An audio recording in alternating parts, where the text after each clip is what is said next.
जब से कल्कि का ट्रेलर रिलीज हुआ है सबके दिमाग में बस ये स्टोरी घुसेड़ दी गई है कि बस इतनी सी स्टोरी होने वाली है कि दीपिका पादुकोण का जो कैरेक्टर है पद्मा वो प्रेग्नेंट है और सपोज ये किया जा रहा है कि उनके अंदर भगवान पल रहे हैं, यानी कल्कि का अवतार जो है वो पल रहे हैं, स्वयं भगवान, जिसको प्रोटेक्ट करने वाले हैं the great super power Ashwatthama and उनके अगेंस्ट में जो है सुप्रीम यास्किन, जिसके साथ मिल के भैरव पद्मा को वापस कॉम्प्लेक्स में ले जाने का प्लानिंग कर रहे हैं। और ये सारी स्टोरी बिल्डअप हो रही है। साथ में मे भी भैरव का हृदय परिवर्तन हो सकता है और वो अश्वत्थामा के साथ मिल के पद्मा को प्रोटेक्ट करे और कल्कि का अवतार जो है वो जन्म लेगा, उसके बाद कली से वो लड़ेगा। ये सारी स्टोरी पूरे हमारे दिमाग में इस तरीके से छेड़ दी गई है ना कि मतलब लोग बस इसी बारे में बात कर रहे हैं। बट क्या आपको सच में लगता है कि मतलब 600 करोड़ की मूवी बन रही है, नाग अश्विन का विजन है, जिन्होंने एक बार में काया पलट के रख दी कि भैरव का जो कैरेक्टर है वो कल्कि नहीं है, यानी कि प्रभास कल्कि प्ले नहीं कर रहे हैं, और ऊपर से अश्वत्थामा का ऐसा इंट्रोडक्शन उन्होंने दिया था और इतनी सारी मिस्ट्री मतलब बिल्डअप की थी।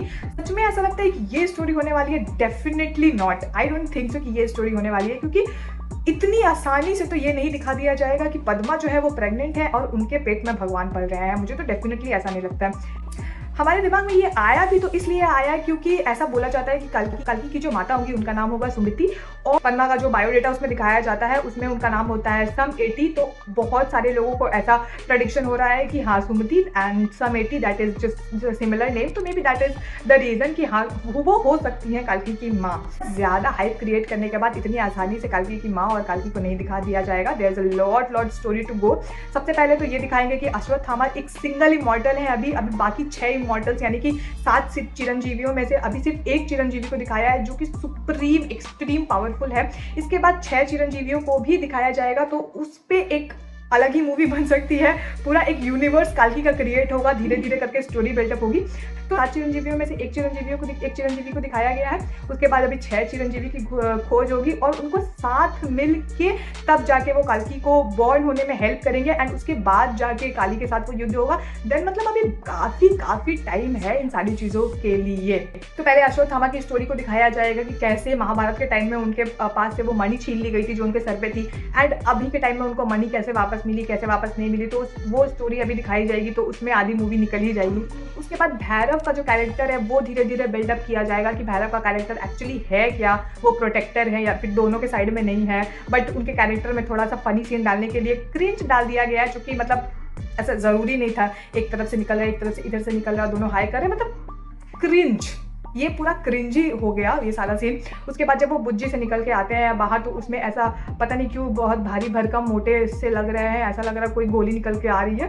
तो ये सारी चीज़ें थोड़ी सी कार्टून टाइप की हो गई हैं भैरव के कैरेक्टर में। तो भैरव का कैरेक्टर एग्जैक्टली कैसा कैरेक्टर है वो अच्छे तरीके से रिवील किया जाएगा।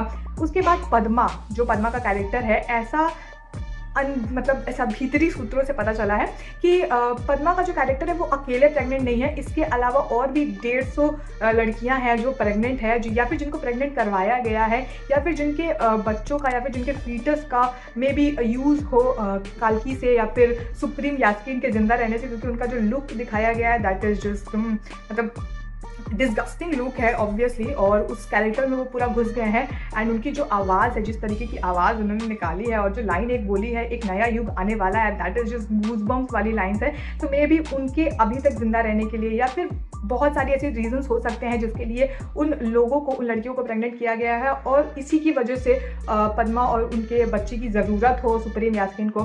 सुप्रीम यास्किन का जो कैरेक्टर है आई डोंट थिंक सो वो काली का कैरेक्टर है, क्योंकि कल्कि का भी अभी जन्म नहीं हुआ है, काली का भी अभी जन्म नहीं हुआ है। तो ये पूरी चीज़ें बहुत मिस्ट्री और क्लूलेस बना दी गई हैं जस्ट एक ट्रेलर के साथ। मतलब नाग अश्विन को हैट्स ऑफ करना चाहिए कि मतलब जिस तरीके से वो कैरेक्टर रिवील कर रहे हैं, साथ ही लोगों को कंफ्यूज कर रहे हैं एक ट्रेलर से, और लोगों के दिमाग में जो स्टोरी घुसा दी गई है उसी के बारे में सब बात कर रहे हैं। But there is a lot more in the movie I guess, क्योंकि मूवी में हमें बहुत कुछ एक्स्ट्रा एक्सट्रीम देखने को मिलेगा। बस ये तो जस्ट एक ट्रेलर था और ट्रेलर भी बस बहकावे वाला था।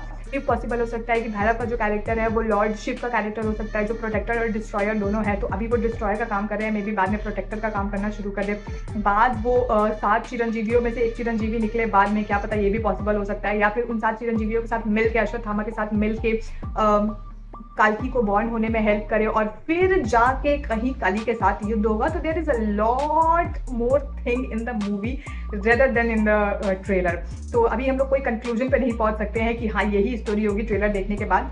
एंड भैरव का कैरेक्टर आई गेस काफ़ी अच्छा खासा एक भारी भरकम पावर्स का कैरेक्टर होगा, क्योंकि जिस तरीके से वो अश्वत्थामा से लड़ रहे हैं, मतलब अश्वत्थामा इज सुप्रीम पावर, मतलब उनके पास काफ़ी ऐसी अच्छी शक्ति है जिससे वो लोगों को एक साथ उठा के वर्टिकल घुमा दे रहे हैं। उसके बाद फिर वो एक पैर से पुज्जी को रोक दे रहे हैं। तो अगर वो भैरव से लड़ रहे हैं, भैरव उनसे लड़ रहा है, तो दोनों के पास काफ़ी अच्छी पावर्स होगी।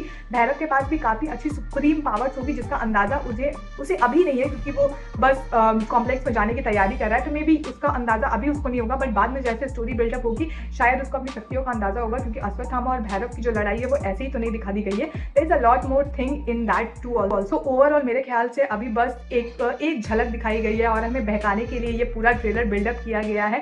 हैट्स ऑफ टू नाग अश्विन, मतलब उन्होंने जिस तरीके से हमें बहकाने की कोशिश की है, पूरा इंडिया बस यही सोच रहा है कि हाँ बस इतनी सी स्टोरी होगी, जिसमें उन्होंने जो ट्रेलर उन्होंने दिखाया है उससे सारे कैरेक्टर्स को उन्होंने अच्छे तरीके से दिखा भी दिया है, प्लस ऊपर की एक स्टोरी भी बिल्डअप कर दी गई है, दिखा दिया गया है, जिससे हाइप भी क्रिएट हो गई है और सब अपने आप को 30 मार्क का समझ रहे हैं कि हाँ हम लोगों ने स्टोरी जो है वो पूरी अच्छी तरीके से समझ ली है, बस यही होने वाला है।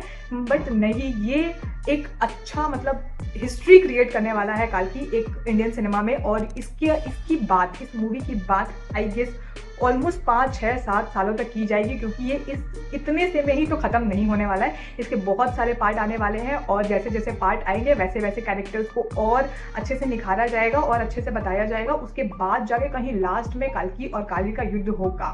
बट एक बात तो कहनी पड़ेगी कि नाग अश्विन ने ये प्रूव कर दिया है कि अगर 600 करोड़ का इस्तेमाल सही जगह पे किया जाए तो कुछ next level, world class level की मूवी जो है क्रिएट हो सकती है। And this is what he made.